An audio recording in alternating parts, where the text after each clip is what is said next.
afterwards. So first, big thank you to all of our speakers that are joining us. I think this is going to be super rad. We've got really quite a killer lineup for you guys.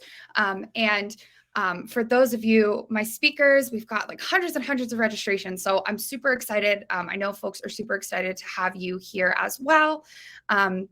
So for those of you that are getting up to speed with the Black Friday Cyber Lightning Round, the whole vision here. Oh, I need to turn my Slack notifications off. Ooh, quick reminder to ourselves on that one.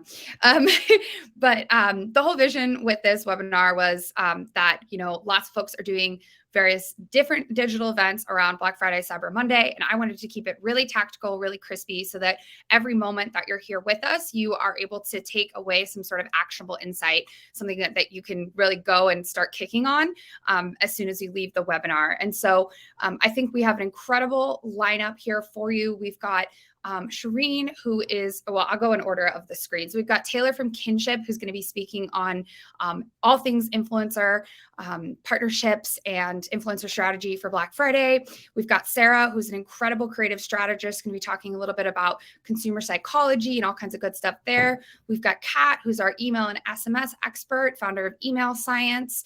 CHERENE, who I mentioned, who is at Bobbie. If you have been up to speed on baby things going on, you know that baby formula and the world around baby has been booming. So I'm sure she has some really interesting insights for us as well.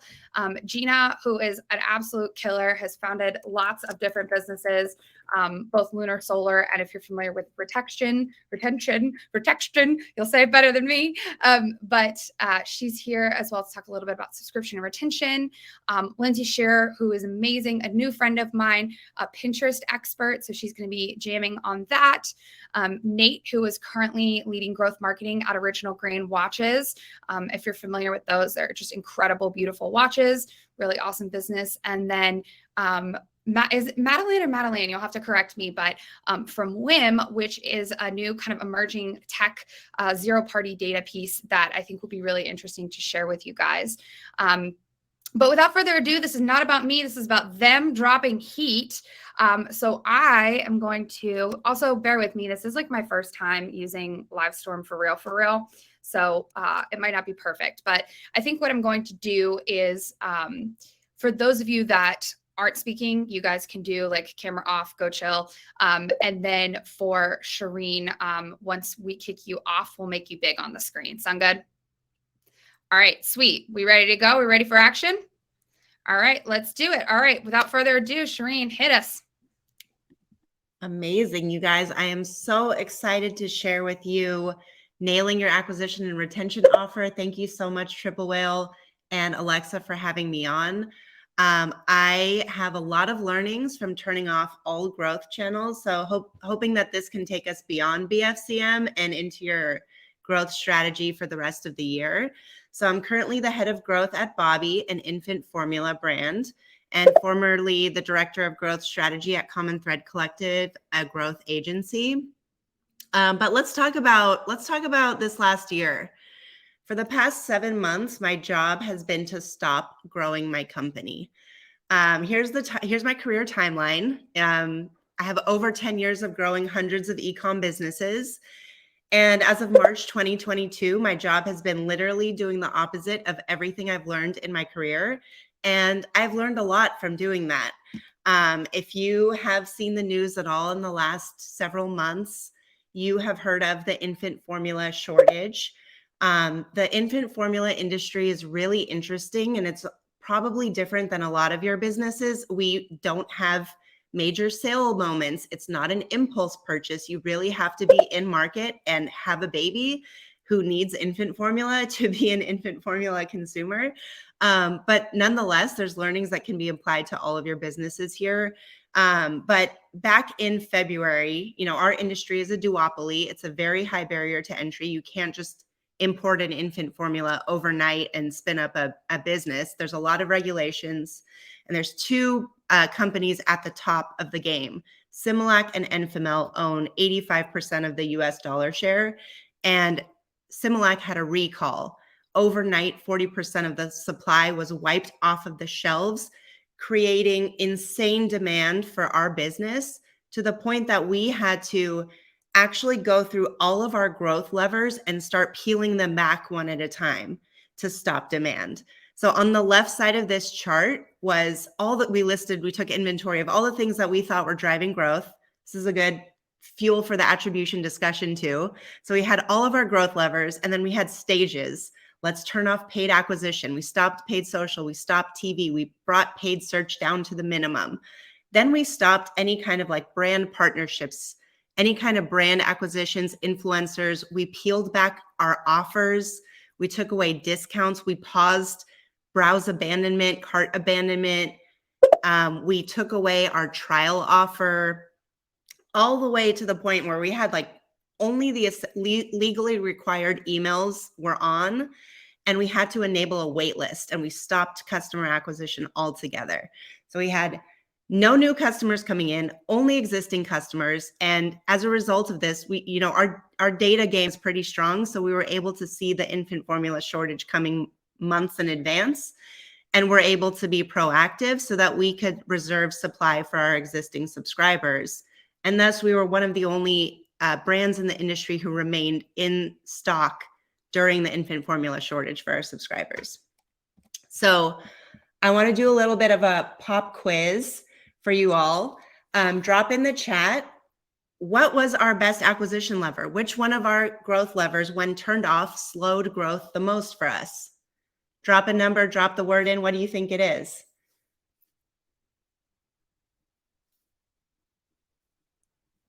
Keep it coming. I want to hear those guesses, because I had some assumptions too. Someone said it. Our trial product. And this is what I really want to focus on as my Black Friday, Cyber Monday takeaway. Our trial product was the thing when we took it away that stopped demand the most. All these other levers, and if you think about it, you as a business, you have an offer, you have an introductory offer, you have a way that people try your brand for the first time, and that should be their first entry to your brand. And then there should be a retention game and a retention offer that keeps them there.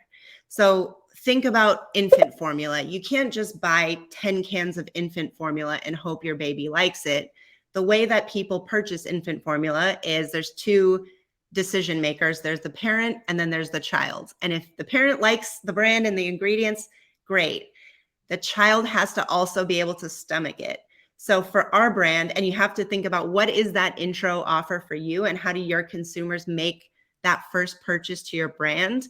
But we had a trial, and it was a really great trial offer that got people hooked into the brand.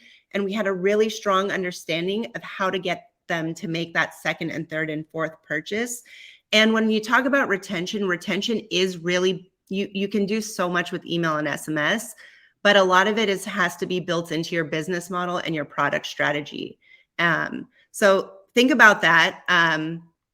Trial product was our best offer. And I'm going to show you some daily sales metrics from November last year through summer. This is November on the far left. Stock Up and Save was our biggest revenue day, bigger than Black Friday, Cyber Monday. And I'll touch on that. And those little tiny bumps on the left were our biggest days historically. And, again, as the nature of our business, once we acquire customers, we retain them really well, because you can't just switch baby formula once your baby likes it. It's not an easy thing to do. So we had these massive peaks in sales that helped us sustain continued growth through this Similac recall moment where you see a big daily revenue spike. And from that point on, daily, we were tracking revenue hourly, and we were seeing demand spiral beyond what we had forecasted. So you see when the wait list was enabled, this is when we stopped accepting new customers. Hoarding starts picking up. And then the biggest revenue day that we saw was when the shortage became a national emergency, and our founder was on the news. So that's our total daily sales. Now let's look at new customer acquisition. New customer acquisition's telling a different story. Black Friday, Cyber Monday was our best new customer acquisition days historically. Then we had another national press bump that you didn't see reflected in the total daily sales. And then you can see the Similac recall. That's when we saw the biggest new customer revenue day.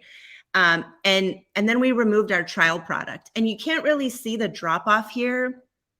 But when we were measuring hourly, daily, obsessively looking at demand, when we removed this trial product, we saw a massive reduction in conversion rate and CAC. So now we're back open, we're selling again, we're a subscription only business right now. That's our offering. And our conversion rate is half of what it was, and our paid CAC is 4x what it was. There's other market dynamics that can go into that. But the trial product is really important to our business. So what did I learn that I didn't know after a decade of growing businesses? Press, you can't get the level of awareness even if you paid for it. There's some moments in the year, Black Friday, Cyber Monday, other peak sale moments that you can create. There is a margin impact with leaning into sales for growth. So I would encourage all of you, if you haven't already leaned into the power of press, you should start, because it takes a long time to get. You can't really pay for it, and the growth is massive. Next, offer. Your offer is more important than any other acquisition tactic, and it's really the thing that you're driving to from all of your growth channels. It is the thing that is going to make someone purchase, and it's the way that they make a decision. And then finally, experience.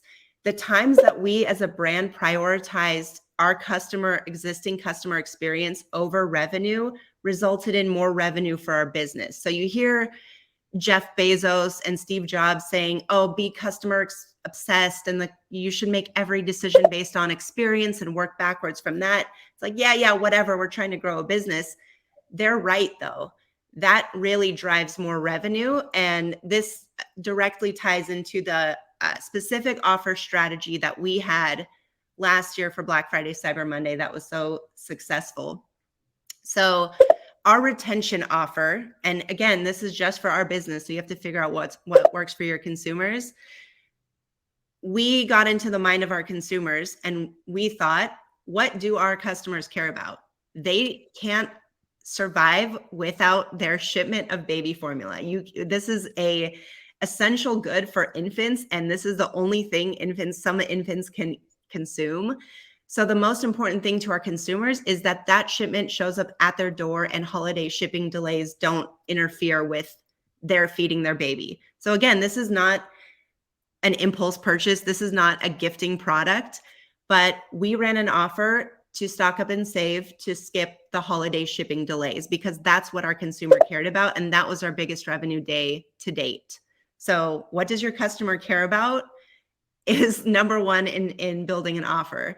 And then our new customer offer, again, we are a premium product, and we kind of just leaned into, what do people want? They want to try the product. They want to be able to afford the product. It's not really rocket science from like an acquisition offer standpoint, but that's why I want you guys to think about going beyond Black Friday, Cyber Monday, and think about, what is that introductory offer to your brand?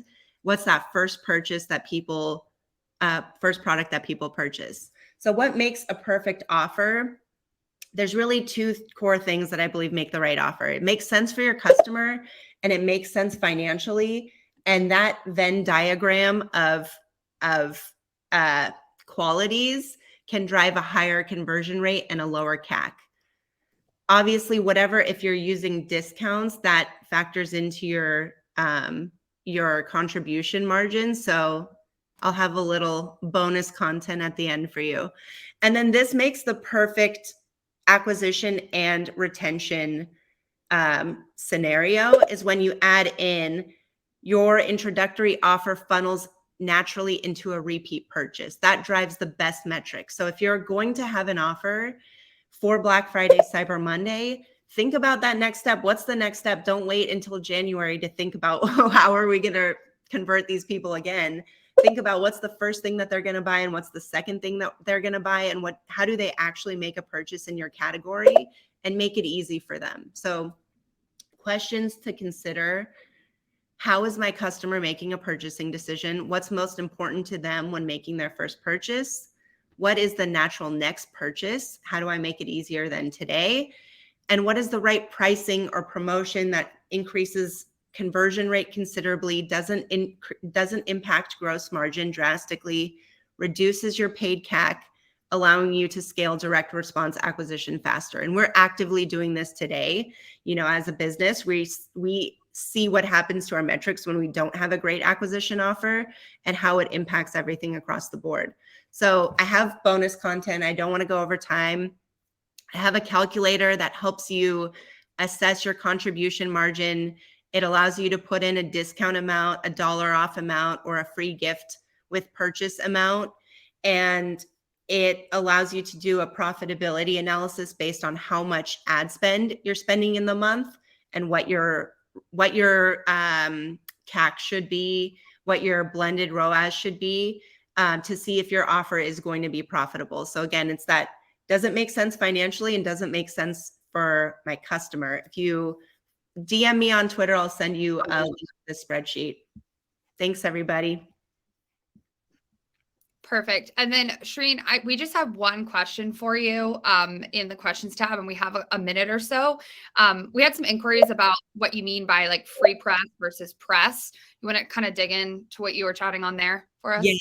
Oh gosh, no press is free, but I mean, look at the Kardashians and popular presidential candidates. I mean, they drive their whole business strategy around press and media.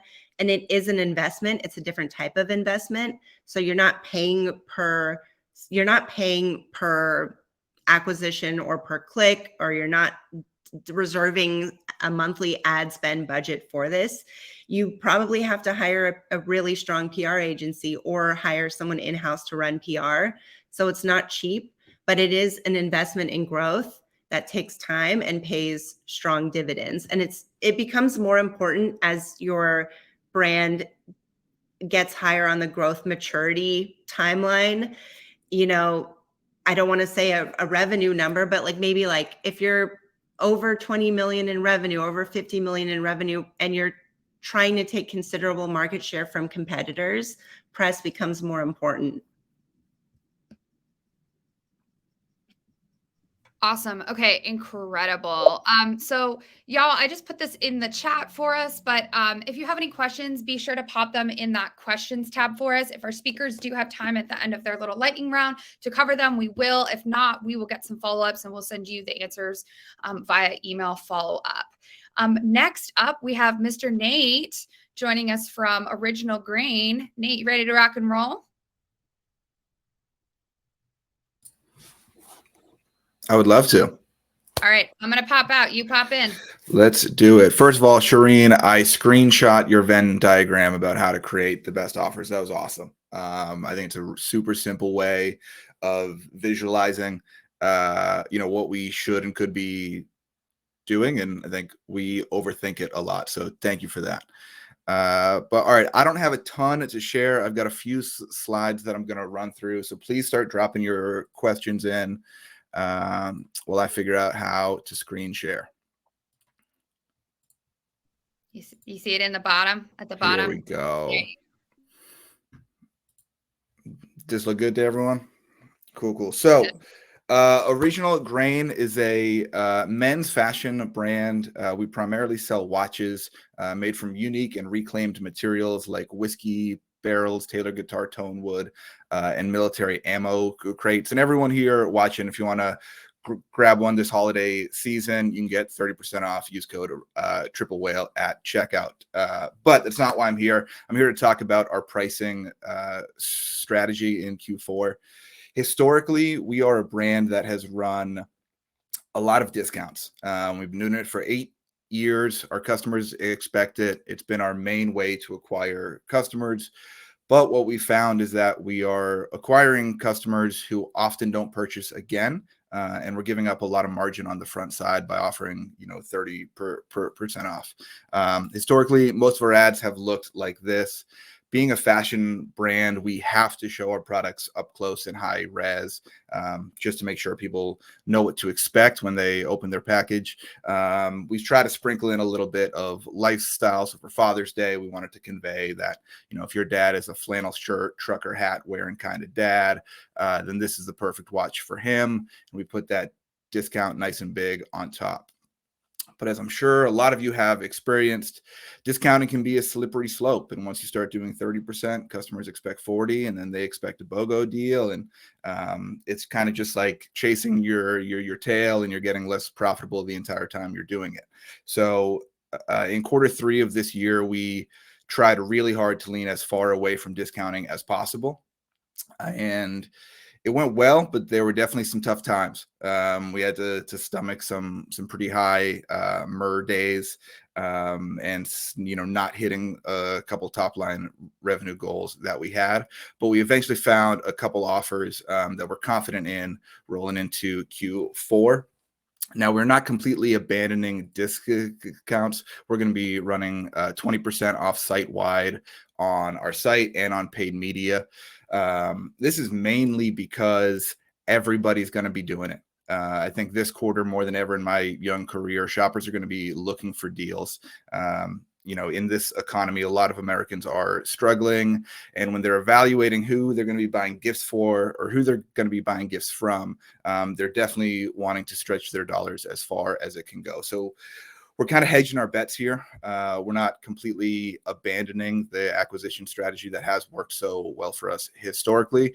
We're just taking 10% back. It's going to save us a little bit on margin. It's going to let us spend a little bit more to acquire each customer, and hopefully be a little bit more profitable.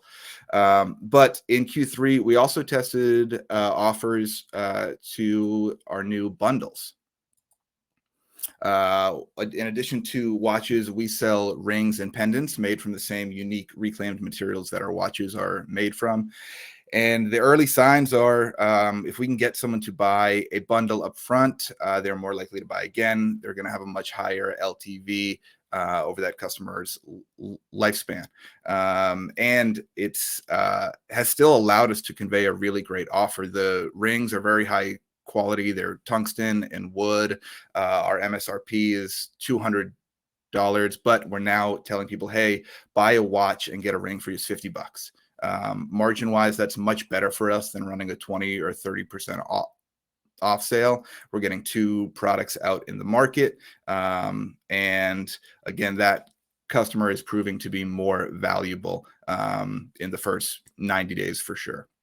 So we are planning on scaling these offers as high as the market will let us. I would love it if 90% of our sales this quarter came from these bundles. But like I said, we're also running the 20% off sale in conjunction with it. Just kind of hedge our bets a little. But I do want to encourage people. A lot of marketers will say that Q4 is not the time to test anything. I disagree with that. Now, all year we tested to get ready for Q4 because it's going to make up about half our revenue for the year. So we do know what ad formats work the best, what landing pages work the best, what offers are producing the most valuable customers to us. But a lot of those tests throughout the year can be kind of skewed. Q3 of this year was rough for us. I've heard it was rough for a lot of everyone. So I kind of like running a lot of these offers side by side in Q4 because it gives a really nice apples to apples comparison. When buyer intent is high, we know people are looking for gifts, and this game we're playing doesn't stop at the end of this year. I got to do this all again next year. So I'd like to get as much data as possible now to see, how much we can continue to lean away from discounts and lean into more of these bundles and upsells that we're trying to push now. So that's about it from me. I'm Nate. If you follow me on Twitter, I talk about marketing, baseball, and conspiracies around the moon landing, which was obviously fake. And if you want to grab something from originalgrain.com, you can use code Triple Whale to get 30% off. But thank you to Alexa and the whole Triple Whale team for having me. Would love to answer any questions that you guys have. Amazing. Crushed it. Lightning round, crushed. We do have some questions for you because we have a few more minutes before our next speaker. So first one for you, Nate, comes from Dan Shust. He says, how do you deal with quickly scaling ad spend when any major changes to budget send Facebook ads back into the learning phase? The short answer is you deal with with it. We've structured our account to be fairly consolidated, and all of our targeting is fairly broad. It makes it a little bit easier to scale up ads that are already running, and kind of the winners from what already is running have been able to carry us through poor performance in the learning phase when we launch new creative. In a sense, it's kind of a volume game. It's test as much, creative and formats and targeting if you want. Test as much of that as your budget can handle. You're going to find a lot more winners a lot quicker, and then those winners are going to allow you test more things and deal with lower performance in the first 10 days or so until those ads get up and running. Sweet. The next one comes from Devin. He says, what was your most recent, he or she says, what was your most successful recent test? The ring and watch bundles that we introduced in September performed really strongly. And what we're finding a lot of is people actually aren't buying the bundles from those ads, but they're seeing that ad, going to our site and deciding, I don't want the watch, or I don't want the ring, I just want one of them. So the downsell is they go buy a product full price from our site anyway, which is still a win. It's still getting us away from giving up margin with discounts.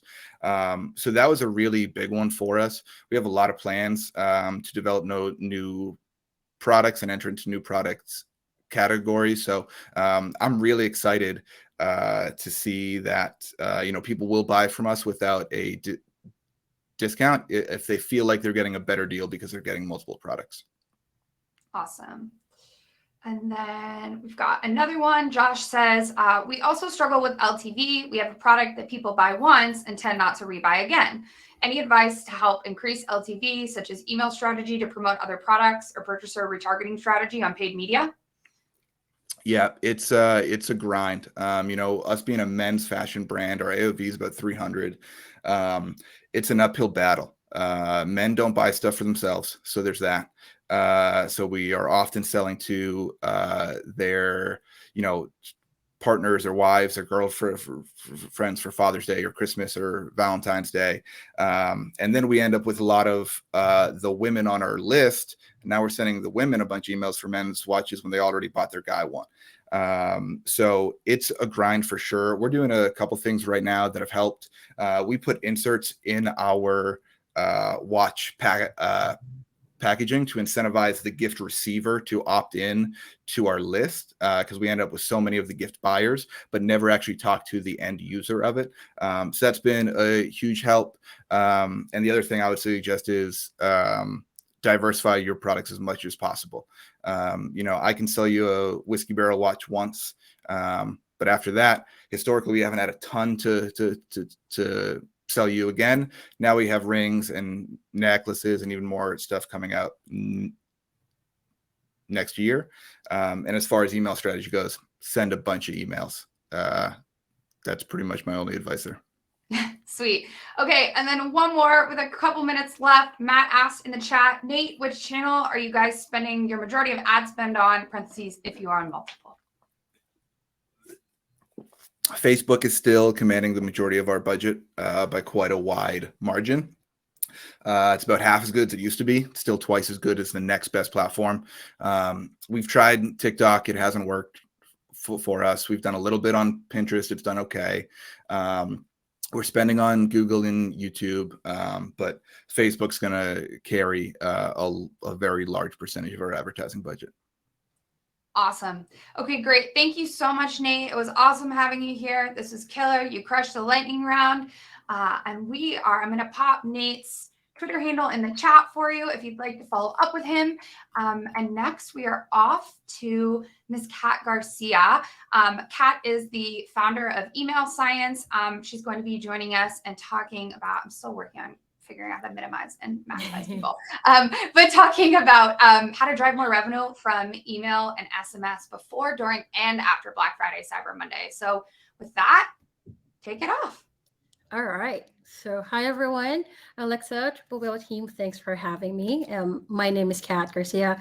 I am the founder and lead strategist for Email Science. We're an email and SMS marketing agency for e-commerce companies. So, I want to give you some couple of tactical tips for before, during, and after Black Friday. So, let's get started. So, for before Black Friday, so I'm going to focus on SMS for this one. So the first one is that if you have on your list a segment of people who's only subscribed to your email and you're missing out on sending them SMS too.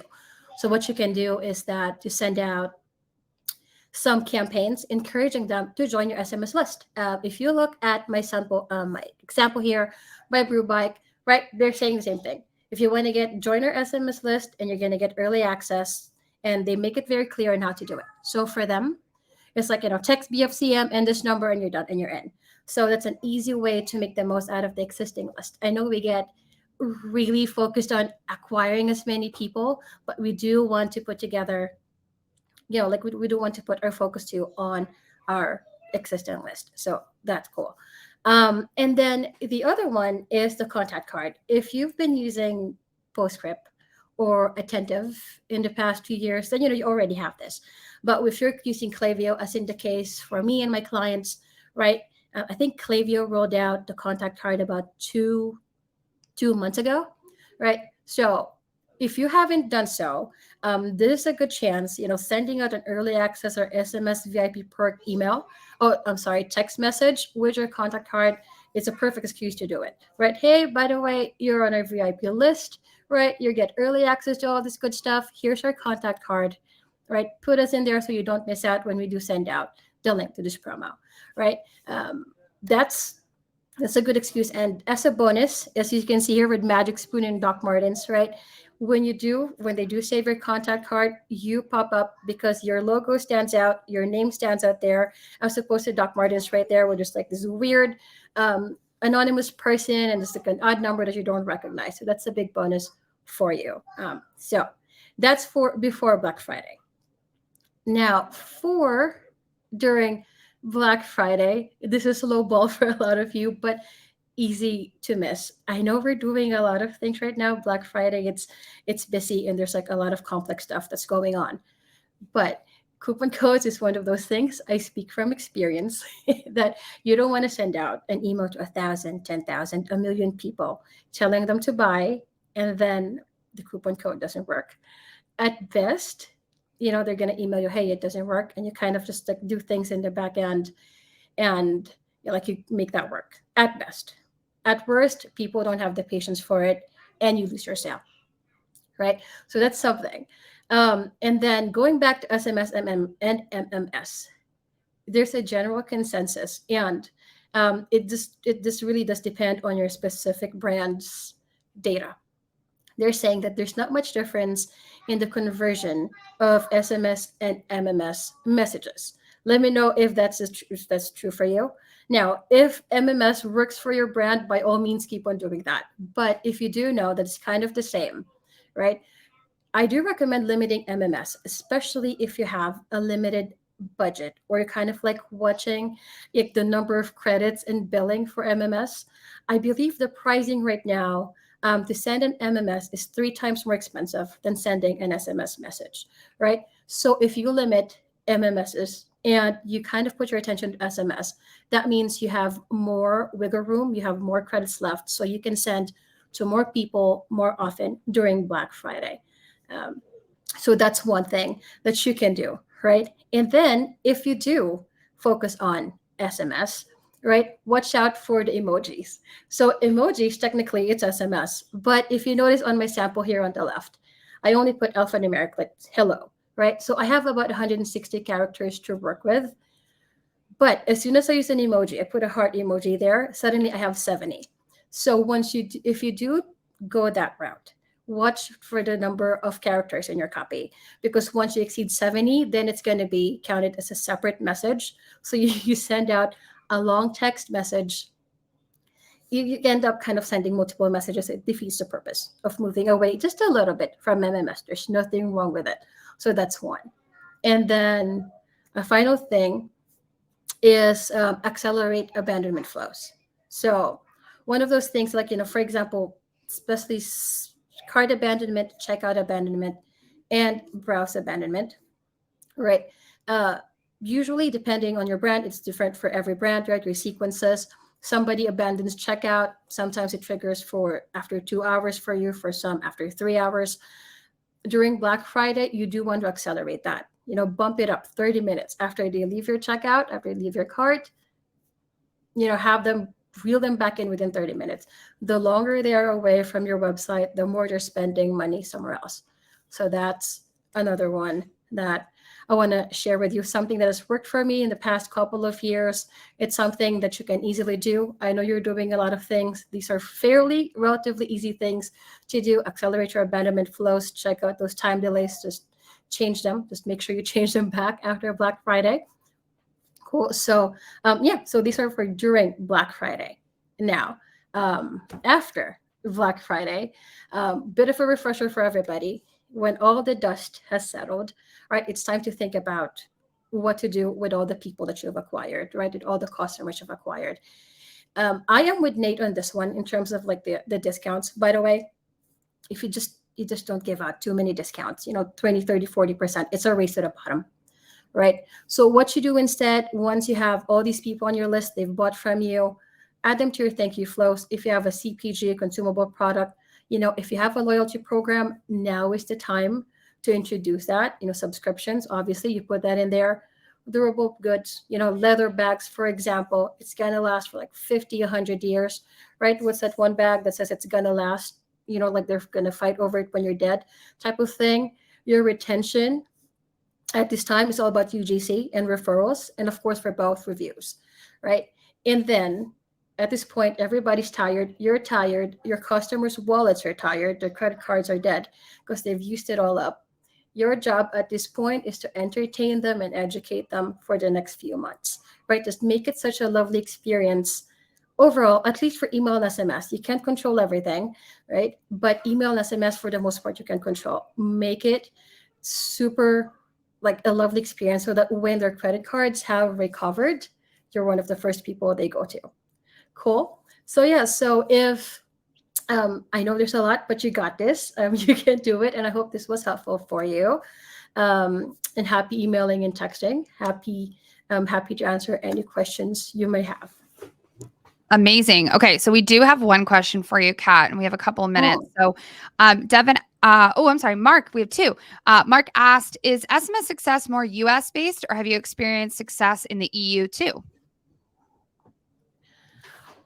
Well, it really depends on your market. EU, I don't really have a lot of experience with the EU. It's mostly for North America, US, and Canada. There's a lot of success to it. The click rates for that is phenomenal compared to email. But I'm sorry, I don't have any specific information for EU at this time. But definitely for North America, it has been, we can't really track open rates, but click rates for sure is much higher. And it's usually a smaller list compared to an email list. And even then, the conversion is pretty comparable. Cool. Yeah. And then the next one is from Devin, and it says, how have you been able to grow your SMS list and convince people to opt in? Well, with SMS, you have to, because email is pretty different. Sometimes you have a throwaway email, right? And that's easy to give. SMS, sometimes some people have burner phones too, but for the most part, we have one phone number and we protect it. You have to, number one, don't treat it like email. It's not a billboard, right? It's like, hey, like this is our message. It has to be very conversational. That's one of the things. And also you have to give them something substantial. And it doesn't, again, going back to it doesn't always have to be a discount. This is a time for you to test too, if they like bundles and all that fun stuff. That's another way we were able to grow too. And also in your pop-ups, right? The usual thing, you've seen this. You don't ask for everything in one go. You go to the website, you have your offer, a pop-up comes up, ask for the email, and then you get that micro yes, and then they said go next, and then ask for their phone number, maybe give them an extra. One thing that's really worked for us is, hey, would you like 10% off? Give us your email. And then when they go next, they say, would you like an extra 5% off? Right? So give us your phone number. So instead of 10%, they get 15% off. Right? So that's one thing. And I don't recommend this, but I have one client and I just don't like those spindle wheel things. But he's like, Kat, let's test it out. And it's crushing for him. I don't even know why I mentioned this. I'm not a big fan of wheels, but it's all about testing for you. So yes. So going back to the question, make it worth their while and send delightful texts to people to acquire them and then have them stay. Yep, absolutely. And one thing that I've seen be especially effective, to Kat's point, is you don't always have to be selling. So even though your brain is like, I'm spending money on this text, I need to get a return out of it. One of the most effective relationships that like I have as a consumer with a brand is a brand that will send me product education text messages after they've identified that my product's been delivered, or even just that level of personalization to say like, hey, you bought, this sweatshirt. We think that you would like this other one that's in the same material too. You can be soft selling, you can be educating. It doesn't always have to be 25% off or, a hard sell or a drop. So yeah, no, it can even just be like, hi, pretty, have a wonderful day or something like that. It helps, or something funny, a meme. It helps a lot. Amazing. Awesome. Well, thank you so much, Kat. This was incredible. Absolutely jam-packed, full of lots of great tactical and actionable ideas. And up next, we have Miss Gina, Gina, you have such a powerful life story that I don't want to tell it wrong. So if you want to give a little bit of context on who you are, and then you can also talk a little bit about subscription retention in general, that would be awesome. Yeah, definitely. Okay, let me make sure I can like share the right. I think you just got to steal it from Kat. Just go down and share. Do you see it? Share a Google document, share a PDF presentation, share a video. Can I not share a window? You should be able to share screen. No? Okay. Share screen. I can. You can? We got it? No, it's grayed out, I think, because maybe okay. Open. You sent me your slides, didn't you? We're on the fly. We're adjusting on the fly. All right. Talk about yourself and who you are. I got your slides. Cool. Awesome. Yeah, no worries. I'm Gina. I'm one of the co-founders of Lunar Solar Group and then also of Retextion. I've been in the retention marketing space for like the last 10 years now. What else is there to know about me? So basically Lunar Solar Group is a ad agency and also retention shop. I oversaw the full retention division there. So everything, email, SMS, loyalty, rewards, referral, subscription management. And yeah, that's kind of what we do there. And then on the subscription side of things, basically like a year and a half ago, Shopify opened up their 2 years ago now, Shopify opened up their subscription API, which kind of changed the way that you were able to use different subscription providers where it used to have to be always on a separate cart, where now you can access the Shopify cart to process your subscriptions. So this, made recharging some of these shift over the way that they were doing it, along with some other new providers in the space. I kind of checked out everything. I was thinking about the way that we use subscription, and there were so many things that had come up over the last couple of years of like, could we test a free gift on order number 2? Could we do this upsell for people who have this? And like, I tried to piece together those things in Klaviyo, but there was no clean way to do it. Where when I thought about subscription and like kind of building another platform, I was like, what if we baked that in to the core platform? Like, what if we just like did that functionality out of the gate and really kind of treated subscription as more of a performance channel? And that's what led me to founding Retextion. So I'm going to talk about some quick tips that you can do today, some actionable things that you should absolutely be rolling in to your subscription program. I don't know if you want to like do it in like slideshow, full share, or we can just run it like this, but subscription acquisition. So we'll talk about that first. Then I go into the next. This is so fun. You're kind of like just guiding it. I'm at the will of Alexa. This is. Is it working? Are we good? Yeah, we're good. We're perfect. Okay, cool. So acquisition, getting people to subscribe. This is like the number one thing. Buy boxes on your site. I think that a lot of times I go and there's just like the generic, like drop down. Have some fun with this, play with it. Look at what some other people are doing in the space. I highlighted these two. I think that you definitely need to, if you want to guide people into subscription, first off, pre-select subscribe and save, and have why someone would subscribe and save. The save 15%, whatever it is. If you have, your flexible subscription programs, easily swap, cancel anytime, put that stuff like right front and center. So that way people are able to see it when they're making that decision. Also guide customers to the perfect cadence. I think that a lot of times we just assume that like every 30 days or every 1 month is like the right selection for a product. Like we just want monthly subscribers. It's kind of easy for us to do the math in our head. That's like, oh, like somebody is going to subscribe. Like I want them to come back every month. That's not the right cadence for every product. Some products truly should be every 6 weeks, every 8 weeks. You should have different options, but like be very careful about what you pre-select. Regardless of the different options you have. I've just seen it so many times. Most people just pick whatever the default is. And then the number one reason for cancellations is because I have too much, I didn't have enough, the cadence wasn't right. So if you know a certain product is like the right cadence for that, if one person is buying it and like they consume it every day, do them a favor, just pre-select the right cadence. If you want to flip to the next one.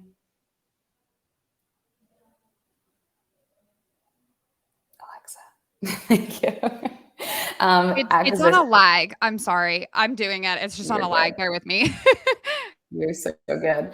And then the next thing I want to talk about on the acquisition side is landing pages. I don't think enough people do this. I think that we think about landing pages for our products all the time, but not subscription specific. It is important, especially going in a holiday. If you want people to join your product on subscription, do subscription specific landing pages, only give them the option of subscription or like dramatically incentivize it and really have it be a landing page that tailors to subscription and all the benefits, depending on the product you have. If you're using workflows, because you're maybe doing like sample to subscription, I'm seeing more and more people do that, which I think is really an interesting kind of like gateway in to give somebody, maybe it's usually like a 30 pack, to give somebody like a 7 or a 14-day pack. So that way it's at a lower price point for your product. Get them into that, and then you set up a workflow where that product auto flips to a 30-day subscription with a bigger pack size. And the customer can always like try it and then just cancel before. And I think like the right communication is key there, but definitely having the right landing pages to set up people to go into subscription. Okay, I clicked it. Do you want me to skip the slide, Whatever. the title slide? Yeah. Sorry. So then subscription, I feel like we're like those like puppeteers, like where like you are doing all the driving and I'm speaking. And then retention, add-ons are huge. I think even when I was starting Retextion, we started like developing the different tools and tool sets. I didn't understand fully the power of add-ons. I have like a real power user at Retextion, a super well-known brand. I highlight them a decent amount. I was looking in the months when they do like special releases, 20% of their subscription revenue comes from add-on products. So like if they were, about to do a decent amount in just like recurring revenue, they get an additional 20% of revenue from people just adding more things into their subscription, which is crazy, but also awesome. So when I see other programs where like, they're seeing 3% of revenue is like the add-on revenue. I'm like, we have such an opportunity here. So one of the things that we're really focused on retention, and you can be focused on in any platform, is your add-ons. So first one is in-portal add-ons. When someone goes to their customer portal, I think that historically, a lot of the reasons they would go is just to take a negative action. It would be to skip or cancel. What you want to do is you kind of want to reframe it when someone gets in there, and even guiding people to their customer portal to get them familiar with it, to take positive actions. So things that we allow people to do, we have this in-portal slider that like the carousel, whatever you want to call it, that comes out of the box in all of our portals. And customers or merchants are able to add different products in there from their Shopify product catalog. They can show products that maybe aren't live on their website if they want to do exclusive products just for subscribers to be able to access. I have a lot of customers where what they'll do is like if a new product is going to launch, they will add it to the carousel, a week or so before. So that way people can get like that product exclusively, kind of similar like what you would do with SMS or an email list, but they do it for their subscribers. That also drives an increase in the Get It Now function. We've recently been kind of refreshing our dashboards and tracking all the different events that people take within a portal. You would be shocked when you do these like limited flavor releases or like any type of new product that people like, we're training this behavior of the customer to be able to go into the portal, add the product and hit get it now. And what that does is it's accelerating the rate that somebody's subscribing. So if they were going to get their order on the 15th and the product releases on the 7th, now they're getting their product on the 7th. So they've moved up their subscription cadence plus added an additional product to it. So it's just an interesting way to kind of think about how to use add-ons to really bulk up your subscription revenue. Also, make sure that it's displayed the correct way. If somebody wants to add something one time or to a subscription, I encourage like give a discount on a one-time add-on. If somebody's a subscriber, you're already like dealing with the shipping, they're already like committed to you, you know, what's another 15% off a one-time add-on, even if they're not going to subscribe to that product. And I think that there are some products that just aren't subscribable. Vita Coco, which is the example I have here on the screen. I'm not going to subscribe to a Vita Coco hat or a tote bag, but if I am a Vita Coco customer, which I am, I might want some swag every now and then. So I think it's good to kind of have that in there, give some type of discount. Also, like we've done a lot of testing around this. People love a strikeout, like they love to see what they're saving. So make sure that the formatting and everything like that is really pushing the add-ons when somebody's in their portal.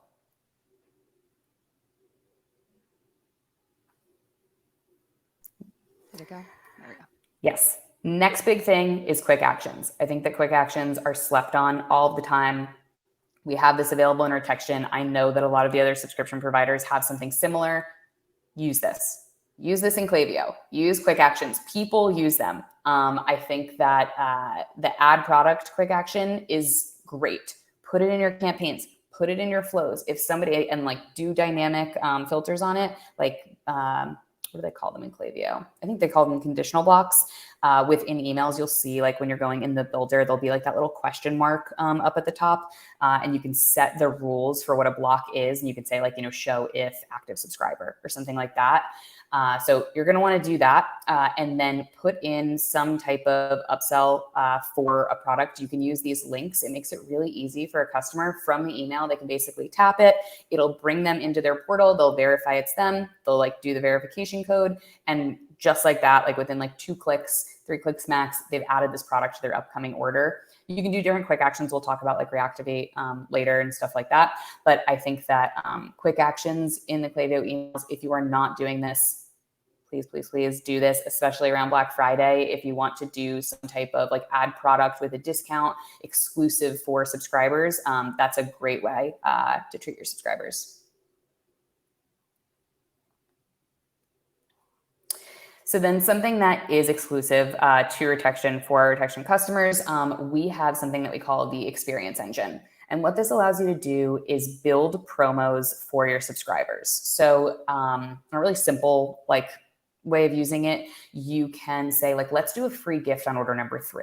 Maybe you know that you have a lot of fall off between, you know, orders like 1 to 3 or 2 and 3. And you're like, we just need to get somebody to that 3rd order. What if we incentivized, like they knew they were going to get some type of gift?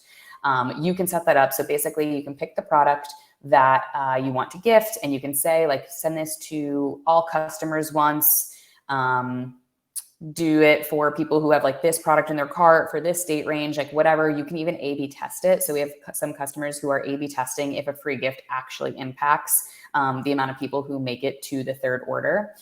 So you can do a lot of different things there. You can also do dynamic upsells there and you can test them as well. So something that we did for Bobbie actually for a while was we were testing an upsell to a product. So anybody who didn't have that product in their subscription got offered either 30% or 50% off this add-on. Because we were curious, like, is 30% enough of a discount? Like, will 50, you know, drive more? 50 did win and did hit significance, but I wasn't sure at first if like 30 was enough of a discount. So 100%, if you're on Retextion, definitely start to use the experience engine, layer in some promos, add-ons. Like, you should not sleep on them. They can be driving 20% of your subscription revenue.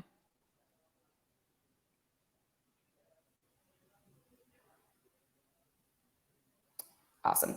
And then I want to chat about churn reduction. So how to deal with churn. It happens. People sign up for a subscription and then they want to leave. So a couple things that you can do to prevent active churn is cancellation surveys. We recently acquired a company called Retextion Engine. They do just really incredible, thoughtful cancellation surveys. So it's one thing to ask someone why they're leaving, and then it's another thing to prepare separate treatments based on why that person is leaving. So like, I have too much, and then asking them, do you want to just skip your next order instead? Do you want to delay? Do you want to pause for 2 months? That type of thing. And we see save rates anywhere from people who like first start using it and they kind of just use the default settings. You'll see it about 15%, which is still great. We have customers who are really power using. They're building different flows for every single, different treatment. And then they're running A/B tests. There's also a live learning model behind Retextion Engine, where if you're running different A/B tests, after it kind of picks up enough data, it will start to look at, what is actually getting more saves, like per the type of customer and maybe the items they have in their cart, and then start making the right recommendations as saves based on when people, like why people choose to cancel. So instead of just saying like, oh, I have too much, like, great, do you want a promo code? You're able to say like, do you want to pause? And they can hit pause right within this survey and actually take that action. I saw the question come up. This is a plugin called Retextion Engine. It is available at no extra cost if you are a Retextion customer, and it is available as a plugin if you're on recharge.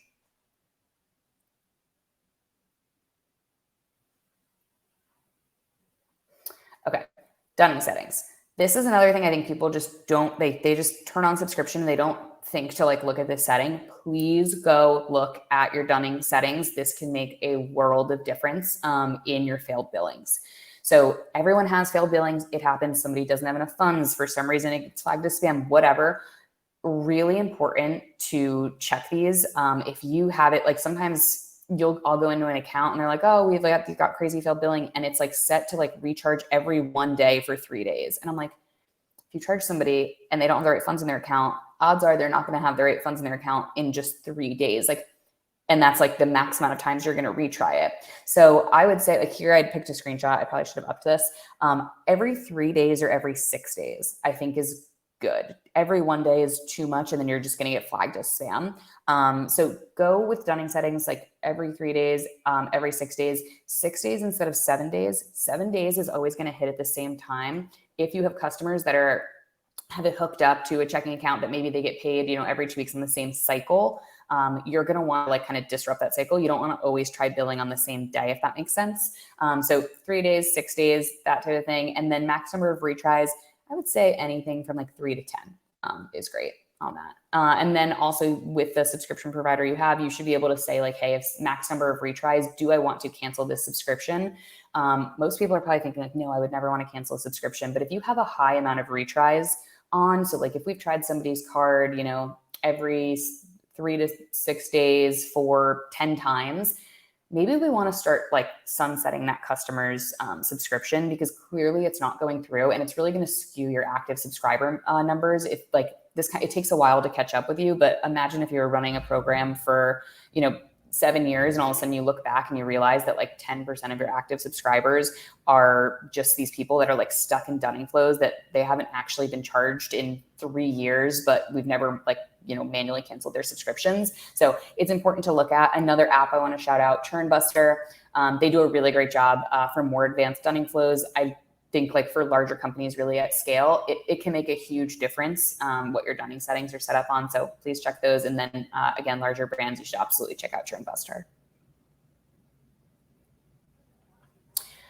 Reactivation flow. This is something that everyone can do. You absolutely should be doing it. If you are not, this ties in quick actions. It ties in a lot of things. Go into Klaviyo, set up a thing, what somebody has done, canceled subscription. Our event is going to look like Retextion canceled subscription, but almost every other subscription provider should have some type of integration with Klaviyo where they push an event in, and you're going to want to do a reactivation flow like this. So what somebody has done, canceled subscription, wait 30 days, send this email, wait 60 days, send this email. This is a great place to layer in like what your product benefits are. So like, are you still feeling light, airy, and recharged? Whatever those benefits are, you should tie those in.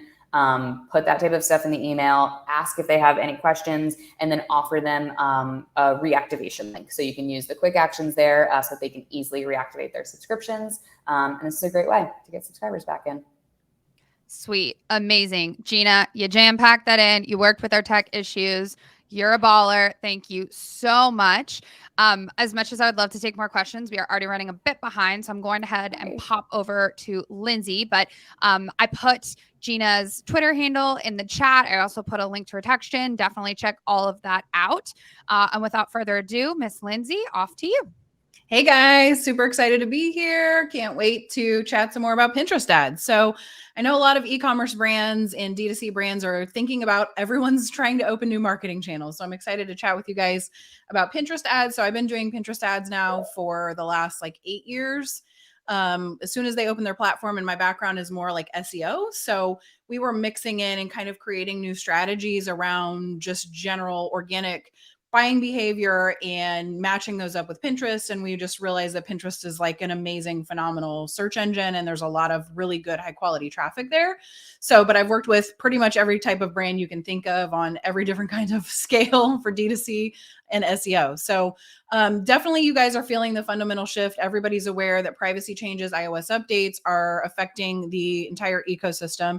So as you're opening up different marketing channels, we're looking for other social channels to create a different cycle in the buying behavior. And a lot of people are looking for really good, high quality, top of funnel traffic. So, and then of course, omnipresent, everyone wants to be at least semi-present on most channels that are moving the needle when it comes to social media and search engine.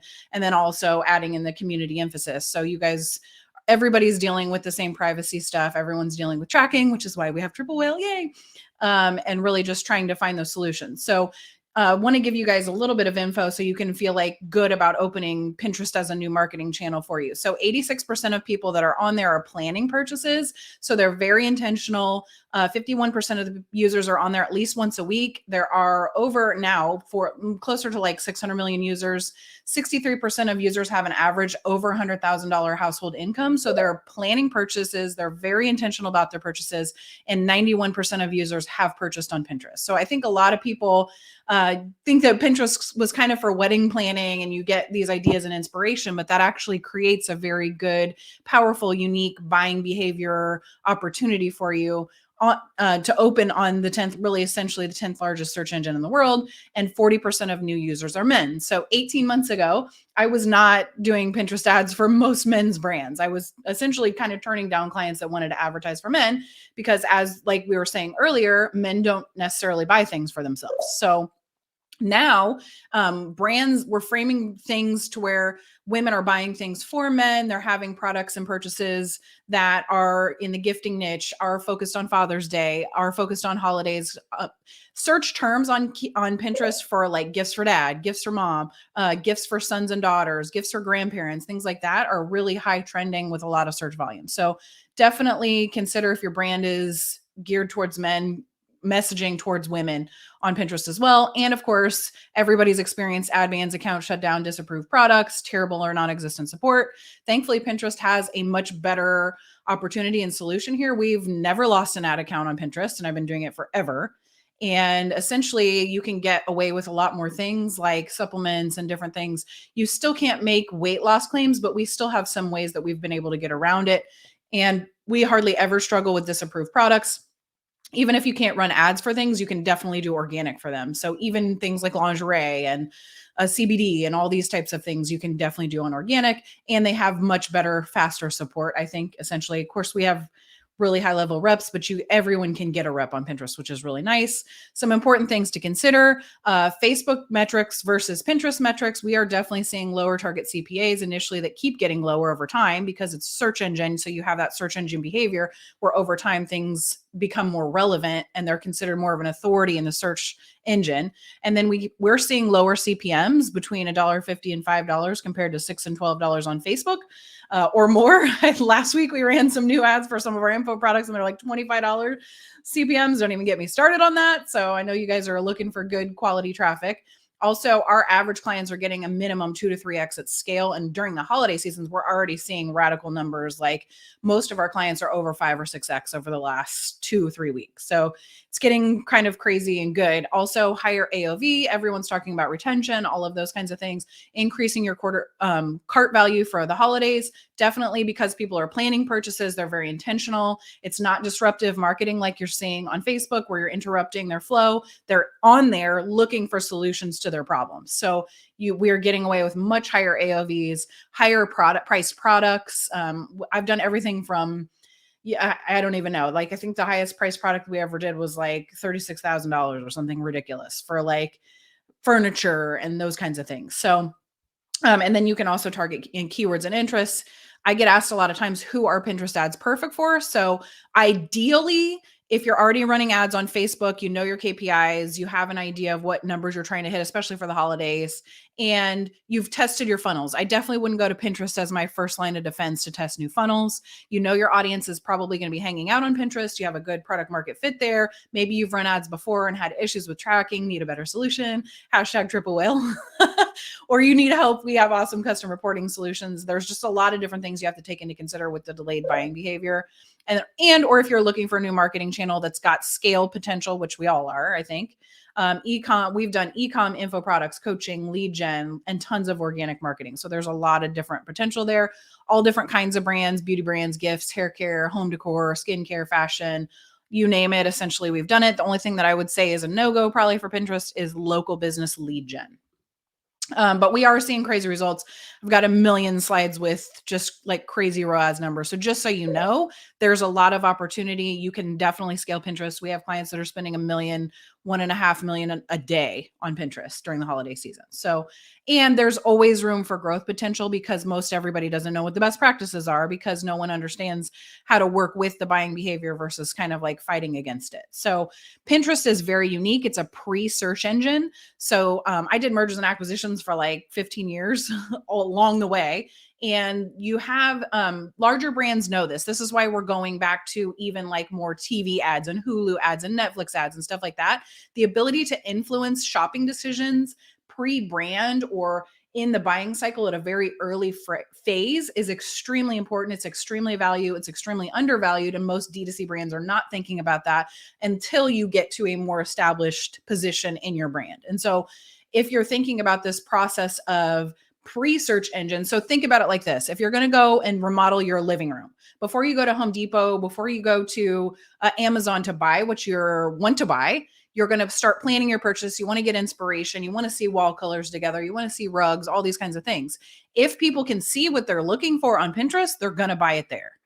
They're going to save it as well and maybe come back and buy it later. Or maybe they save it on Pinterest and then they're also getting those, 13 touches or however many touches now it's taking for people to convert to customers. So then within weeks, you go and Google and Amazon and they're making more purchase decisions. And then of course you have like your retargeting and your decisions are already made when people are looking through search. So day of, you're hitting them on social media and those kinds of things again. So you definitely have to treat Pinterest like a search engine. A lot of people miss this and they're just like schlepping products on there, which I understand that's part of the process. But as people are planning purchases, they're looking for search intent. They're looking for a keyword strategy. They're looking for a solution. They're looking for a gift idea. They're looking for something that they can see, which is really cool in a visual search, but also using that text to describe your promos and all the things that you're offering. And so definitely during the holidays, you need to have your promos visible. You want to have things like obvious.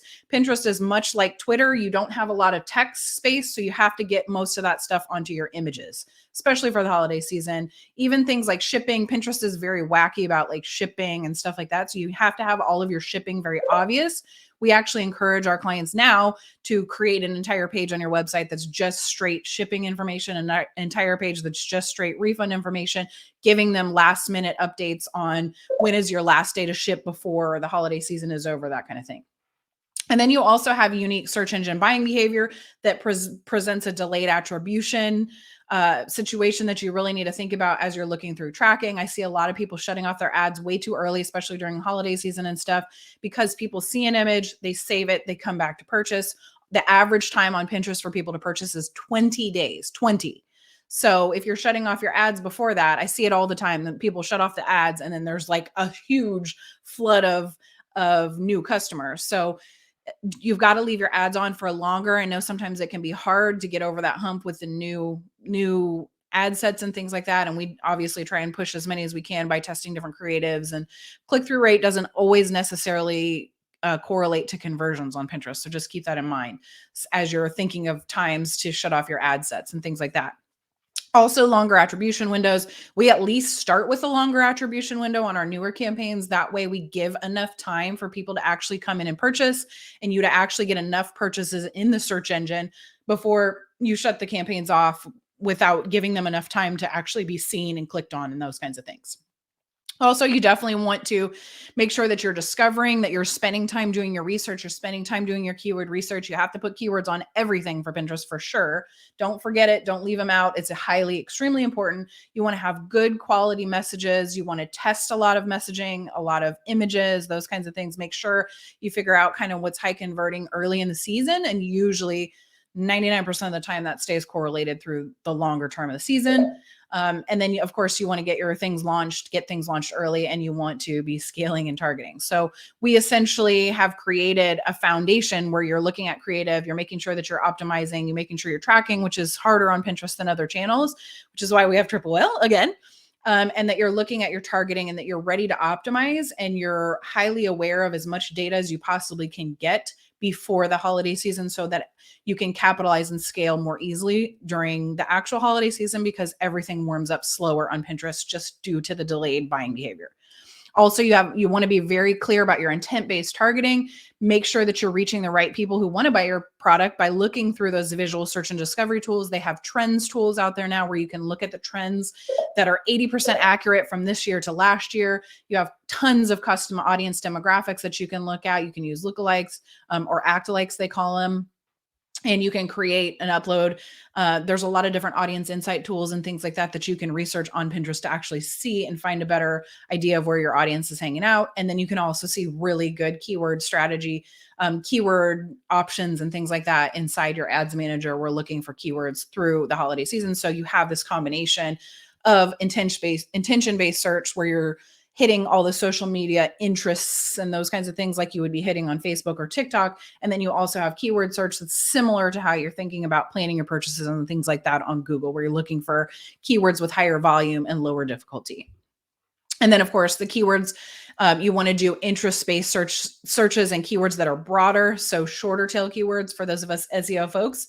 And also broader search terms that are instructional, how-to, bloggers, things like that do really well. We even test a lot of sending traffic to article pages and things like that, and then just doing upsells and but I would say no VSLs. VSLs like never work on Pinterest. So write it out in an article. If you want to do a small video, fine, but don't do these long extreme videos. They just never convert. And then of course you've got to consider the fact that Pinterest has organic staying potential. So after your ad is live, after your attribution window, Pinterest, people save an image and it lasts forever. So think about that as you're creating your images and your content. You want to do things like make sure your logo is always on there. Make sure your links are working in live, even after the fact, to new links, or changing those things out, because people can still save those and see those indefinitely. Once they save it, you can't go back and change the link. So you've got to make sure that the links on your pages are live, those kinds of things, or you have a long-term, more evergreen strategy. And then getting ready for Q4, Q4 lasts a really long time on Pinterest, like September through February. So you want to make sure that your messaging is consistent on wherever you're sending traffic, your emails, those kinds of things, that you're considering this longer term staying power, that you have a discount code that's going to be somewhat active. I usually recommend doing something that's at least evergreen on Pinterest, that's always going to be there. That promo code or whatever is always going to be active. And then during the holidays, we always do a mix of top of funnel plus very heavy retargeting. So you can see kind of like our ramp. And I would almost say that we ramp up even higher here. We're kind of here now, but we're already starting to see, even as of last weekend and the weekend before, this year, Black Friday is coming early. So we start campaigns very early. We make sure we give them enough time to get really warmed up. And then we're adding in new creative and those kinds of things during the holiday season. We're doing New Year, New You very early, things like that, where you have a good evergreen long-term messaging strategy. Here's the historical index. Sorry, it's a little blurry from them. for last year. So you can see increases in campaigns and different things this is like Pinterest wide, but that you can understand the process. And then also think about growth in emerging markets. This is one thing you definitely can ask about. A lot of times they'll give ad spend credit if you want to try testing out a new market or you're shipping to a new place or things like that. So definitely want to check that out. And then also there's tons of new features that are being released. So highly utilize them, because as any new platform releases new features, they're pushing you towards those features. They're giving those features better visibility. So now you can do multiple feeds on your shopping campaign. So you can test a lot of different things. You can test a CSV file. You can test a shopping app. You can look at a lot of additional metrics. You've got CBO manual bidding options. And then you also have conversion objectives that are deeper funnel that tend to be better and optimize better. You have new video view campaigns that are doing great. You have idea pin campaigns that are just now launched, but those are going live and they're definitely getting more visibility, especially on the organic side. So the idea pins is essentially the equivalent of an Instagram reel or a TikTok video, where they're doing the super short form, long, skinny videos, that kind of thing. And then definitely using the enhanced match feature, which is one way they kind of help additionally track, which is through email addresses. And it's excellent. It's very easy to implement. They also have an all new watch experience. So again, everyone's pushing towards this like quick TikTok style content. So you can definitely add and use content like that on Pinterest. So check it out. If y'all have any more questions, you can definitely find us at Pins for Profit. We also have a free pin ads download workbook that's extremely extensive. If you are thinking you want to get started on there, check it out. Thanks, guys. Amazing. Where's my camera? Hello, here I am. Okay, incredible. Awesome. Lindsay, crushed it. Loved it. Next, we are bringing up a legend in the influencer marketing and influencer strategy space. We've got Taylor here for us. For those of you that are still with us, we love you. We are running a few minutes behind. So if anybody needs to drop, just know that you will have a recording after the presentation sent to, or after the webinar sent to your email. We're going to cut the slides in there, all that kinds of good stuff. But after Taylor, we have 2 more speakers. So definitely stick around and hang out if you can. All right, Taylor, off to you. All righty. Alexa, you checking your email on this webinar here? I think this is somebody else. Screen share. Lindsay, we can see your email, Lindsay. I'm removing it. There we go. Amazing. Sorry for the prison cell in here as well. I just moved from Southern California to Tennessee, so we are fresh in this space. My recent bride and I got married 2 months ago, so forgive the background. I'll have plants and paintings in here soon enough.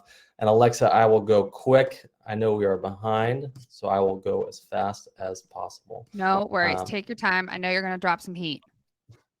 Yes, so today, going to go through influencer market strategy that we'll be doing for all of our clients internally that want to just hand deliver to you guys to try out this BFCM, this holiday season, this new year, new me, all the above. You can do it on a monthly basis as well. So just to review a couple of results here, how we scaled Animal House Fitness. This strategy did it from 0 to 1 million in 4 months. Over 1,000 influencers posted, almost 4,000 pieces of content posted, and they became one of top Shopify's fastest growing companies, top 1%. Some of the content that came in from the campaign, boom, boom, by seeding product, no strings attached specifically, and we'll go into that within this presentation and what exactly that means. That's how they were able to generate this amount of posts, all for, in all caps, free. You're probably thinking this guy's a liar, but we'll go into that as well. Case study for M&Ms. This just goes to show this is not for just a brand launching for the first time and it's a startup. Hey, this was on behalf of M&Ms, obviously a household name brand, billion-dollar company, 6-7% year-over-year increase in sales. Mother's Day gifts, 450% year-over-year increase in revenue and sales for Father's Day's gifts. So it's for everybody, any given month. Can definitely make a huge impact on your business this BFCM and holiday season. So what is the strategy? So here's the top level game plan and the tools you need. So like the tech stack you need to bring it to life. So first off, again, I'll just give you our entire strategy of what we do month to month. And then you scale this down, up, however you like. So every month, we use a tool called Aspire for identification purposes of influencers. And as you see on the left, it's a little bit of a video of a screen share Loom video walking through what that platform looks like. But we use this platform to identify 500 influencers within a given niche. Try to align this as much as possible with your customer demographic. Free tools include Facebook Brand Collabs Manager, Instagram Creator Marketplace is another one, as well as TikTok Creator Marketplace. All great free tools to identify those 500 influencers or 100 influencers, 50 influencers. Don't let that stress you out too much on the amount. But what you want to be able to do is, again, identify the demographic and align all that quantitative data with your customer data. And then biggest, most important piece here is make sure that their video content creation ability is spot on. So check for, do they capture your attention in the first 3 seconds of their video content? Are they charismatic? Are they articulate? All those things, because when you seed product to an influencer, you want to be able to make sure that if they were going to post about you, the video content that they put out would ultimately convert end viewers.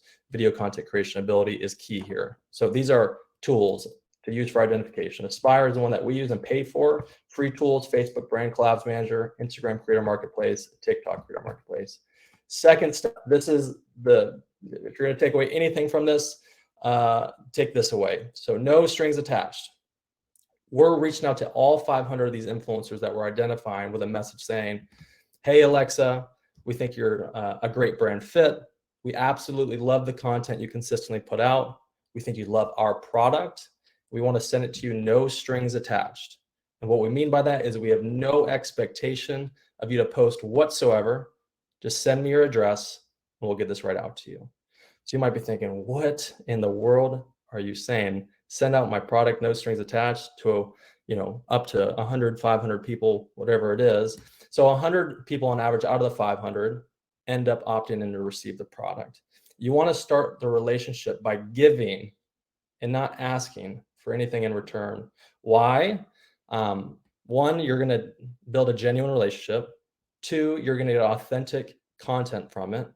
3, you'll see that the output that actually comes of this, because we do have expectations. We're communicating, we don't have any expectations, but obviously we do. Otherwise, I probably wouldn't be on this time giving a presentation about this approach and strategy. But you end up getting a lot more within this approach and this process than you otherwise would have in the, say the pay for post type model. So this is critically important. We're actually, if you just DM me on Twitter, I'll give you our entire outreach flow. It entails 5 follow-ups over social, as well as 5 follow-ups over email, follow-up for usage rights to content, all of the above. More than willing just to share this with you guys so you can use it internally, so long as you're a brand reaching out for this. So initial outreach. After you outreach, again, on average, out of the 500 that we outreach to, 20% opt in to receive products. Say, yes, Taylor, we would love to receive this. Okay, now it's time to send the product out to these 100 influencers. Unboxing experience. You want to dial that in. It'll ultimately lead to a better experience for the influencer. And what we all really care about, it will lead to more posts going live about your product and your brand.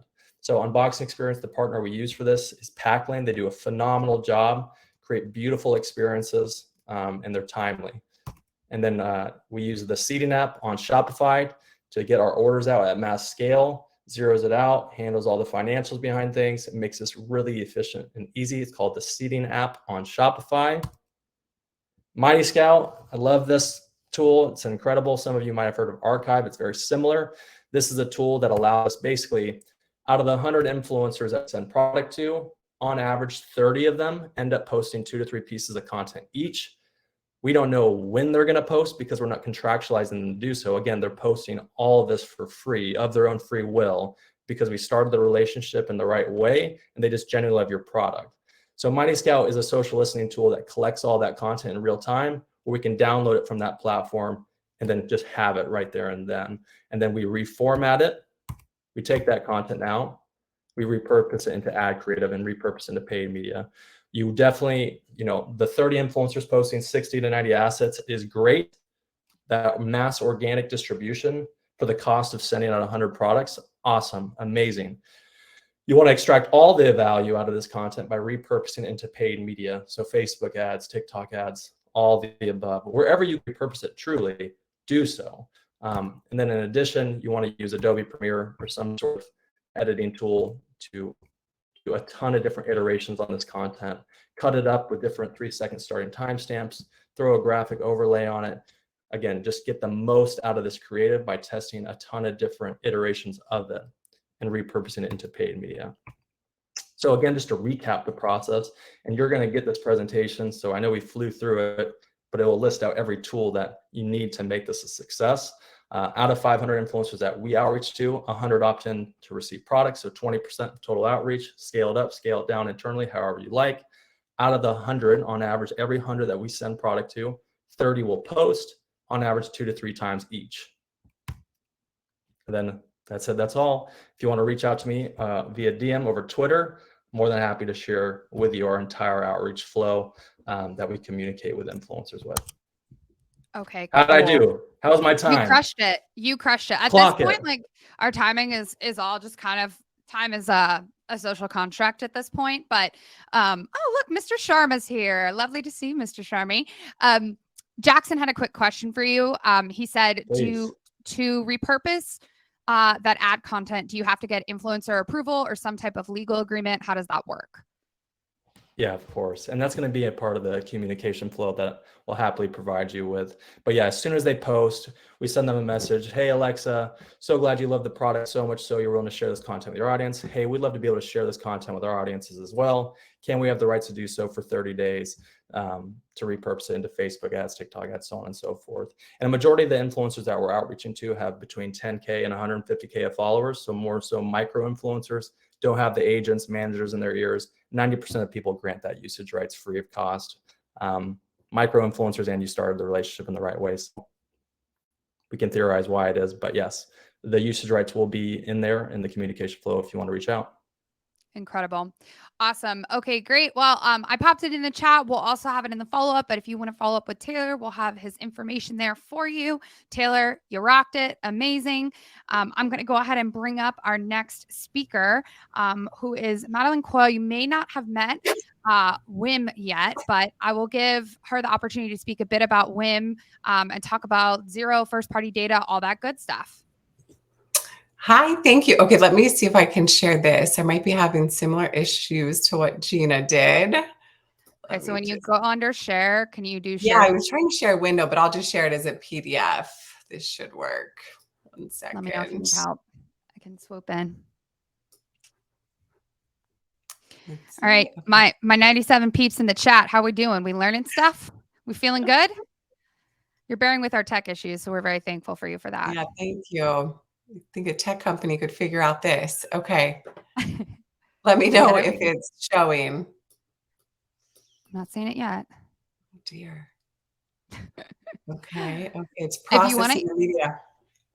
If you want to send it to me, or you can either email it to me and I can present it and I can have Sarah go next, or we can. Yeah, that would be great. I'm so sorry. And I'll send it over to you right now. Okay, sweet. Sarah, do you want to pop in? Take the reins. I can do that. Right, hello, everybody. Screen share. I don't even need to screen share, actually. I took my notes on, I'm just going to do it. I took my notes on a text edit because that's where we're at this week. Love it. All right. So hello. Sarah, we'll pop out, you pop in, and then Madeleine will get your stuff in a sec, okay? We're just winging it. It's Black Friday. We're just going to wing it, always.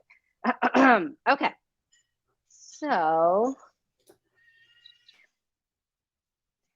let me pull this up real quick. So what I really want to chat with you guys about mostly is where the consumers are actually sitting on Black Friday. I know we talk a ton about like tactics and how we can get people to actually get into our ecosystem, how we can better serve them, how to increase conversions, all these things, super, super important for every single brand. I want to talk about where the actual consumers sit this year so that you guys can have a better idea of what they need to see to be able to convert. So let's talk about the landscape. About 76% of the US consumers, at least, plan to shop for deals on Black Friday. So that's actually a good thing. It's a little bit of an increase from last year. They are specifically predicted to spend about $158 billion, according to the current studies that they're running right now. So that's obviously very, very good for e-com, very, very good for retail. The consumers are ready to spend money. I think they spent a lot of time in the pandemic and a lot of the time just quarantined over the last couple of years, and they're kind of just ready to go back to normal. So far, even though we are seeing a decrease in foot traffic to retail, we are seeing a giant increase in the amount of people that want to shop on e-commerce and online. So The highest spending amounts per generation. Right now, we're seeing millennials in particular that are having the highest AOV for anything they're purchasing across the board. It's on average about $509. Bridge millennials, anybody within kind of the 32 to about 37-ish age group, they're kind of second in line. They're spending around 497 AOV. And then Gen X is the next one that's spending $480 on average. So in general, even though we're seeing that the boomers own the majority of the actual disposable income in this country, millennials seem to be the ones that are really like tacking on to Black Friday. They're like super, super interested in this particular holiday. Yeah, for themselves and for buying for their friends and family. So these are all good things this year. Last year, we actually saw a decrease in quite a lot of these stats. So this year, people are ready to spend. It's a good thing that we're kind of running all this stuff right now. So when it comes to the brand behavior, we are starting to see brands come up with their Black Friday deals way earlier, way earlier than they used to. Obviously, the retailers are coming out with like Christmas stuff in October, and that's been happening for decades. But brands in particular are starting to kind of push for their Black Friday deals up to about 6 weeks early. So I've seen some start this week. They're starting to push these Black Friday deals and offers. Amazon recently hosted their October Prime Day. And then Target actually just launched their official Black Friday sale for 2022. So the bigger brands are starting to understand that the quicker we can hop on this type of stuff, the better our actual conversion rates and our results will be. Specifically because there's so much noise now, especially on the consumer side, that it's getting difficult to get attention because these consumers are just so bogged down with all this stuff. So earlier is what we're seeing for a lot of brands. As far as how people are behaving on this particular holiday, people are spending, like I said, but they're spending cautiously. They're super worried about inflation, according to the actual studies that they're doing. And the pandemic kind of affected how they do their overall shopping in general. Woo, we have a 2-year-old popping in. So pre-planning is becoming much more common. So if you're not on their like nice list, by about October 1st, it's getting harder and harder to actually get on that list. So this is something that's really interesting because it's something that's just indicative to Black Friday. Consumers are constantly pre-planning for what they want to purchase. But because they're doing it online, that pre-planning is kind of changing a little bit. It used to be that we could only go to Best Buy, Walmart, Target, whatever it was. We'd stand in line for a million hours, and then we just like rush into the doors and grab anything that we remembered was on our list. Nowadays, consumers are actually kind of waiting for emails to come into their inbox, or for the SMS to be sent to them, or for them to see an ad on Facebook, Instagram, wherever else, to remind them that they still want this product. So totally different ecosystem than we had before. It's not so much just like a dash and grab type of a thing. These people are being very selective with how they purchase. So price conscious, this is something that's super, super important to understand about how consumers work on Black Friday in particular. Even if you have a very loyal customer, high LTV, has been with you for years, they're going to turn into a price conscious consumer during this time just because this is Black Friday. Any consumer that turns into a price conscious consumer behaves very differently from somebody who isn't concerned about the prices in general. So overall, anybody that is looking for these deals and these price discounts for themselves, they're going to be in kind of like picky mode. They're going to be very selective about which deals they take and which ones they leave on the table. They're also going to be in hunt mode. So they're not waiting for your emails to come in and then say, okay, this is the one I want, I'm going to purchase it.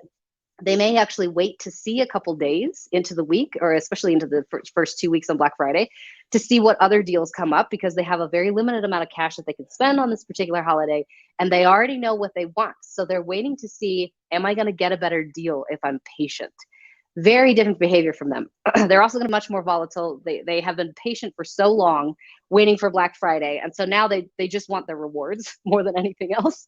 So very different consumer behavior. It's not so much just like, I'm going to go buy something just because I feel like it and it's Black Friday and I'm sure I can get a deal.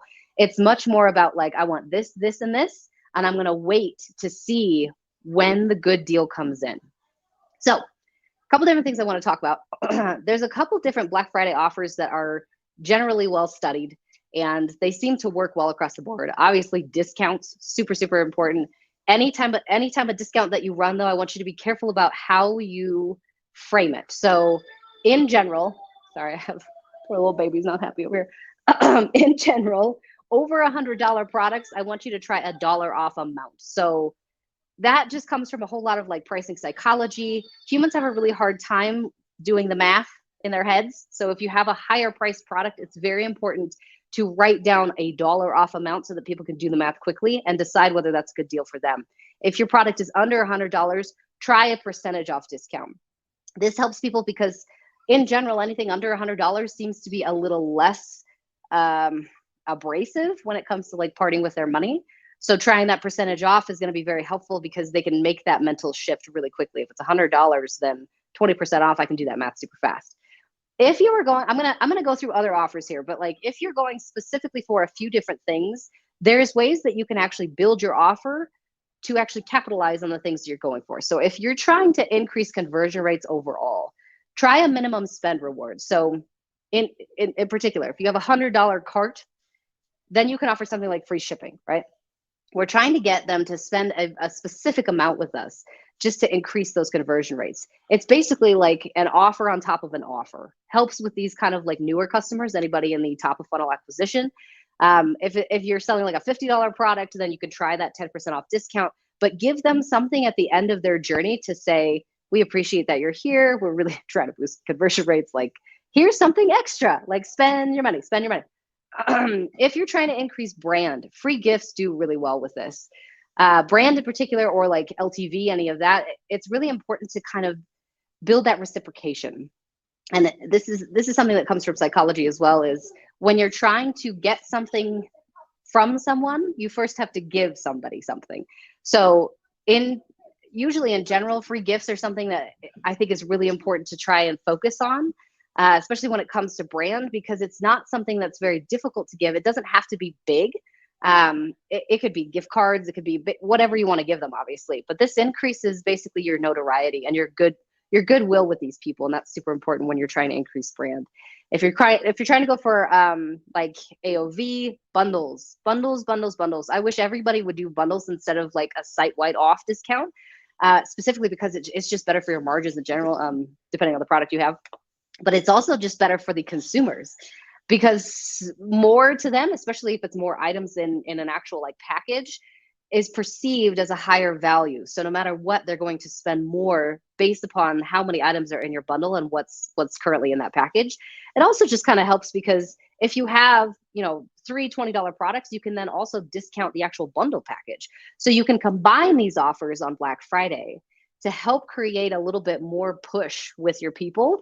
Because again, Black Friday is all about goodwill. These people are like, I want a discount. I want to shop cheap, and I have specific things that I want to buy. And like, you tell me what you can give me, right? It's very kind of like an internal kind of battle that these customers are going through.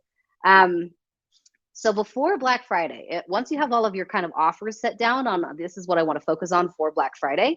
And these are the bundles that we're going to do based upon our own margins and our own, COGS and things that we have set out. Then I think it's super important for us to start doing pre-Black Friday, basically nurturing. It doesn't necessarily have to say Black Friday, but I think it's going to be important this year in particular to start right now and get your consumers on board with the fact that you're going to be offering something pretty soon. They already know that, but it's our job to make sure that they remember we exist. So before Black Friday, gift guides are one of the most overlooked things that I think everybody should do. Everybody should do a gift guide. Doesn't have to be super long. It could be one email. It could be one PDF. It could be, a checklist, whatever it is. But try and create something that's like, here's all of our gifts that are specifically for your fashionable friends, or like, these are all the, products that we have for the skincare obsessed. This is for the watch lover that has everything. Whatever it needs to be, send that out about 6 weeks ahead of time, like 4 to 6 weeks, somewhere in there, and give your consumers time to actually browse. Like, this is something that they do for Target does it, Walmart does it, like some of the bigger Crate and Barrel does it. They send like a magazine to your house 6 weeks ahead of Christmas that just has a bunch of stuff in it that you can just look at, right? You're just window shopping basically at that point. Window shopping is a huge part of the consumer experience. It's really important for consumers to go through and actually take their time figuring out what they want to buy. And if they already have kind of things in mind, well, I want to buy, some skincare stuff. I want to buy some new shoes. I want to buy this or that. Having a gift guide basically creates that notoriety in their mind with your brand that says this brand actually took the time to send me a whole bunch of stuff that it pertains to me, which is really, really nice. And it again creates more of that goodwill. The second thing you can do is obviously list nurture. You don't have to launch your Black Friday offers early. You just have to nurture early. That's super, super important on this holiday. What was the stat? I even wrote this down because I was like, oh my God. 116.5 million emails were sent in 2020. That's a lot. Consumers are looking and waiting for them.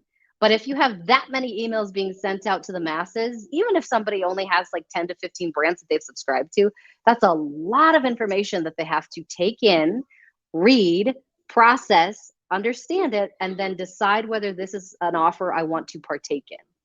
So because of this noise, we need to start generating a little bit of a relationship with people. Otherwise, we're just going to be more noise on top of more noise.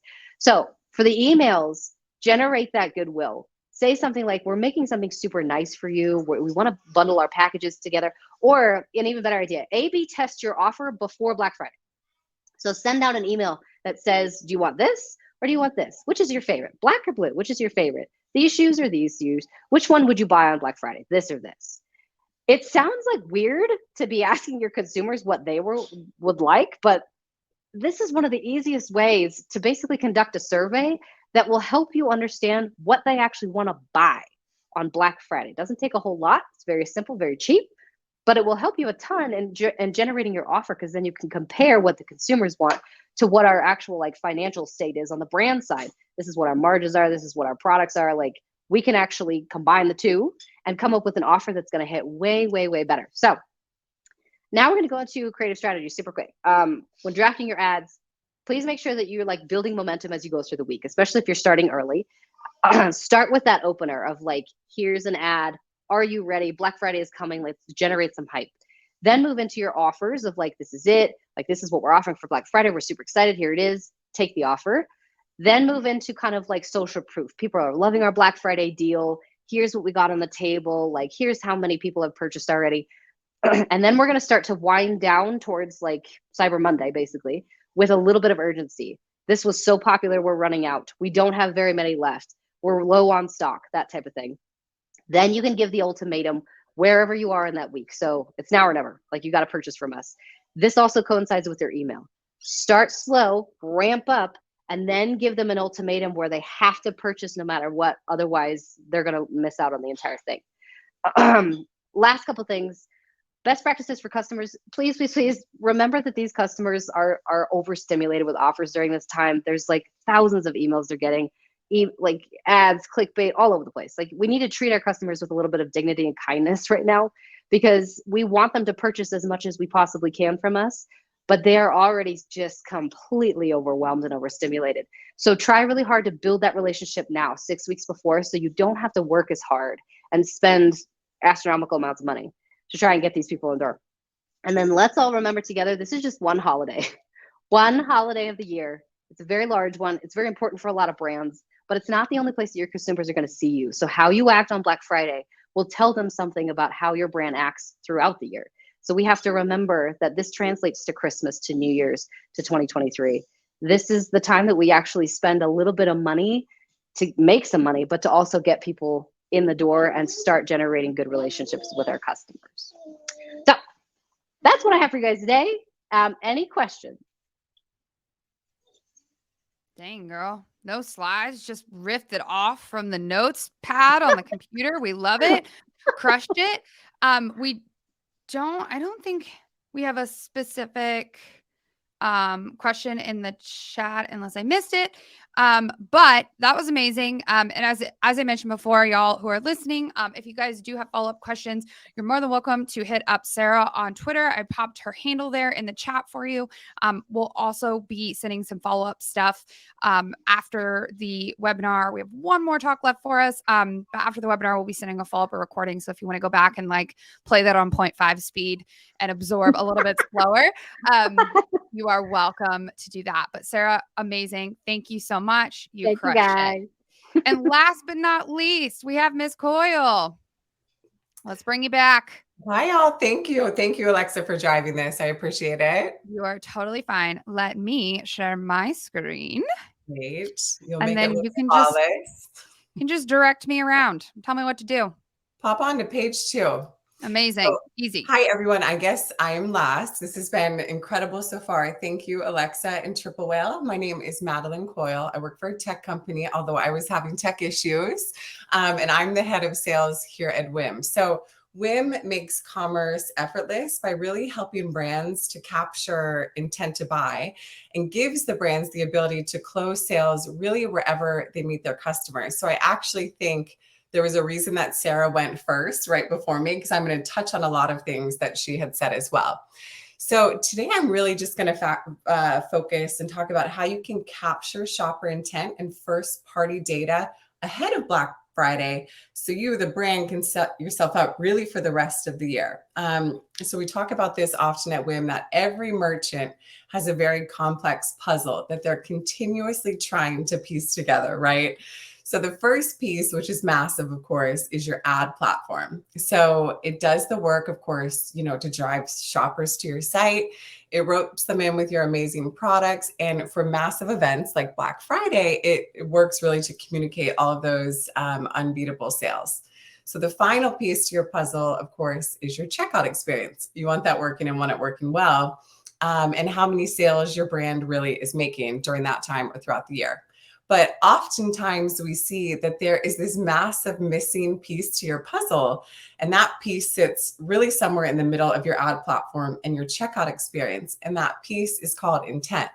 So today I'm going to do a little deep dive into the intent piece and give you some tips on how you can use the Black Friday shopper intent to drive your sales for the rest of the year. So basically, like how you can capture all of that traffic that really just is, as Sarah said, like in that hunt mode or in that window shopping mode, because as we know, 98% plus of them are. So you can turn the page, Alexa. Thank you. Okay, so breaking intent down a little bit further, and y'all might know this, but we can really separate it into 2 different buckets.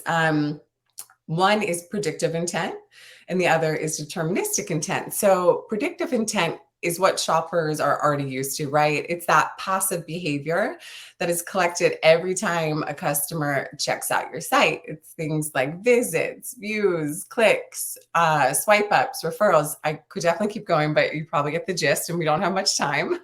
So deterministic intent is the other bucket, and that goes a bit deeper.